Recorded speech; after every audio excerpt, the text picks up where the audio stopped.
de peur que le désespoir ne nous mène jusqu'à une lâcheté paresseuse.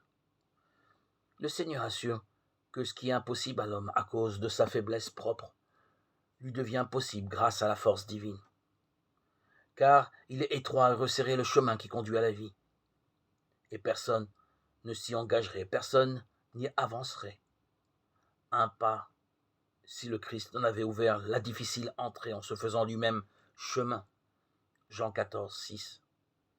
L'auteur du chemin devient ainsi la force de celui qui marche, car c'est le même qui introduit au travail qui conduit au repos. En lui est donc notre espérance de vie éternelle, et en lui aussi le modèle de notre patience. En effet, si nous souffrons avec lui, nous régnerons aussi avec lui. Car ainsi que le dit l'apôtre, celui qui déclare demeurer en lui doit lui aussi marcher comme Jésus lui-même a marché. 1 Jean 2, 6. Autrement, mensongère est la profession dont nous montrons l'image, si nous ne suivons pas les lois de celui dont nous nous faisons gloire de porter le nom. Loi qui, à la vérité, ne nous serait pas à charge et nous délivrerait de tout danger si nous n'aimions rien d'autre que ce qui nous est commandé d'aimer.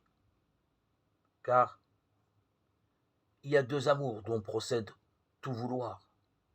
Amours différents par leur qualité comme distinctes par leur hauteur. L'âme raisonnable, en effet, qui ne peut être sans amour, est éprise ou de Dieu ou du monde.